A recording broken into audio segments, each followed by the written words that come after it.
Welcome to the channel.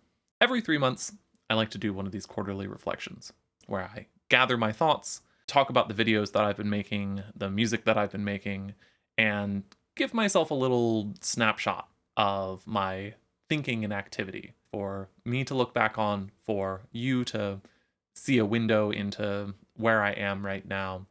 I find them helpful and interesting. I want to keep it pretty short. We're going to do a quick recap of what's been going on the past 3 months, talk a little bit about what I'm thinking, a little book mention, little album mention, and then a look forward to where I see myself going next, what's next for the channel, and have some thoughts. But let's start with what happened this quarter. For this quarter, I shared a couple of technical explorations as my main videos. The Nibbler as a analog to digital converter / digital to analog converter to make a sound processor out of the Nibbler. Also, a weird, interesting technique on ring modulators as wavefolders, both of which are some of my most technical modular explorations, and getting into the weeds on some interesting topics for me. At the same time, I also started this land mass series, and I really like where that series is going. I think one of my goals for this year has been to figure out how to use the mixing board in a live context, and I think that these videos mark some kind of clarifying point, at least in part, for how I see that working for me. And that's been most of the channel. The pace of things has slowed down a little bit. There have been some other modular explorations, a few other things, but the videos are moving at a slower pace, which I've been enjoying. It's given me time to think about all of the musical activities that are not making music or making videos. And there's a lot of that that's on my mind right now, because there are books that I want to be reading, tools that I want to be exploring, ideas around composition and the structure of music that I want to be developing, thinking about, sketching out in my notebook, and spending more time doing things that have a little less to do directly with the production of sound. Something that has been on my mind quite substantially in that time is still the Treatise on Musical Objects. I actually did a full second read through it this quarter, and it's great. I've been taking a lot of notes in it, marking points in it.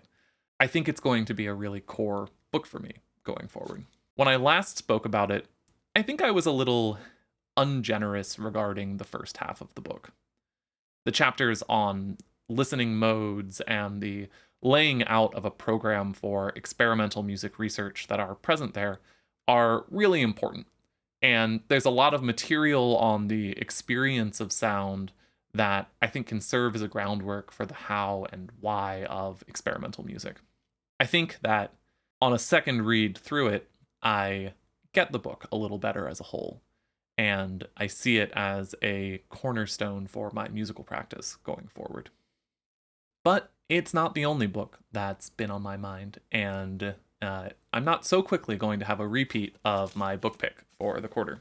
My book pick for fall 2025 is Maximum Clarity and Other Writings on Music by Ben Johnston.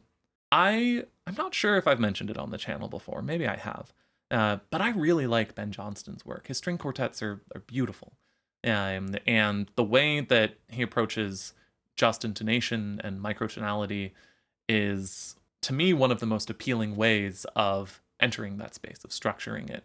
I didn't prepare a lot that I wanted to say about this book, but I'm enjoying it a lot. I think that it's a great book for music, for structure, for thinking about ratios, proportional relationships, just intonation. And I also just really like collected writings. It's a good format and a very enjoyable format to read, similar to the Morton Feldman book that I mentioned before. And so I just want to note that it's been on my mind and will continue to remain on my bookshelf as a reference book and a book that I'm thinking on. As for my music picks for fall 2025, I want to share with you my K-pop album picks of the year. I'm not sure if anyone watching this video is particularly interested in K-pop, but I am. And I find in it this willingness to be experimental, to blend genres freely, and to just get a little weird beyond standard pop formulas.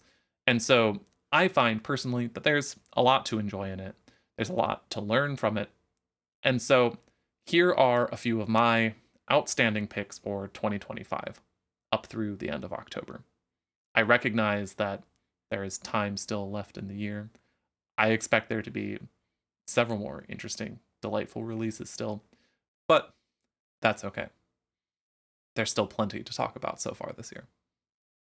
An album that released early this year that I still listen to all the time, that I think about as a really, really solid K-pop album for me, is FE304 Forward by NMIXX. I'm consistently a big fan of NMIXX, and I think that FE304 trilogy in particular has been a real treat to follow. Some of the things that I like about this album are, first, the flow of it overall. It takes you to a variety of different sonic places, but it follows a clear emotional and energetic arc that is dramatic, exhilarating, and complete across the EP from beginning to end. And while the EP features some of NMIXX's more reserved musical work with tracks like Know About Me, it also features some of their most wild music to date as well. Slingshot, Golden Recipe, Papillon all work to preserve this destabilizing experimental aspect of the group in a way that I really enjoy. It gets a little wild, and I love that about the album. My favorite track on the album is Papillon. And while I'd encourage you to take the 17 minutes that it requires to listen to the EP from beginning to end, you can know about me by listening particularly to Papillon from the album. Two other albums that I'm quite enthusiastic about for 2025 are Stunner by 10 and Club Icarus by Artemis. I won't go into as much detail on them, but across all three, there's a lot to enjoy. The production, the spectacle, the range of color and intensity. So whether you're new to K-pop or you're a K-pop enjoyer, I hope you can celebrate with me some of the wonderful releases that have happened this year. So, what's happening next for me? What's the future? I don't know. I think I'm entering my F it phase. That's being a little dramatic, but what I mean is that I think I'm entering an inward-facing phase of my creative development. The whole point of this channel has been to use external-facing videos to make me a better musician and synthesist. A regular performance schedule, the push to repeatedly invent or create something new, the knowledge check that comes with being able to explain something clearly on a video outside of my head. I think of all the videos that I've made as exercises that have leveled up my abilities to make music, develop techniques, and communicate to an audience. But when I think about the directions that I want to go and the ideas that I want to explore next, I find that I'm seeking quite different lines of development for myself. Internal reflection, research time, quietude. And I don't think that a schedule or any kind of regular commitment to this YouTube channel is going to be in the service of what I want to do next. That's not to say, of course, that I'm abandoning this channel. I just think it's time to become unpredictable. There's a lot of value that I still see in sharing sounds and communicating ideas here, but I don't feel like I have any strong incentive to maintain a regular schedule or set of expectations around how I do that. I think I'm going to shift to a model where when I have something that I'm excited about, when I have something that I want to share, I'm going to share it. And otherwise, I'm just going to let things flow. And yeah, so I will see you all around. I don't know when, but at some point, I'm inevitably, I think, going to talk more about Pierre Schaeffer and the Treatise on Musical Objects. And at some point, I'm almost definitely going to record something and say, I want to put that on the channel. So I'm sure I will be back here in some unknown amount of time. And until then, enjoy. Go make music. Explore my backlog of lovely videos if you miss me. And I will see you around. Have fun, make music, and thanks for watching.